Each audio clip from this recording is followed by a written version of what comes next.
I hope you love food and that's why you're on this keto journey with me. Everything I try to do, everything I do, I'm trying to make it as easy as possible for you to really be a gourmet cook. And it's so simple. Just sometimes it's a little helper. Just went everywhere. Sometimes it's a little helper like having a scooper or buying something that's kind of semi-ready-made like rotisserie chicken. Being able to chop vegetables without hurting yourself. That's good.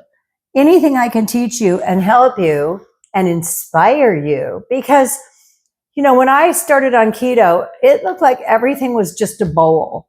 Keto taco bowl, keto lasagna bowl, keto spaghetti bowl, spaghetti squash bowl. Look at this gorgeous soup. Put the lid on it. And we've got, let me see, 3 hours and 26 minutes at 200 degrees. It's going to be amazing. I just know it.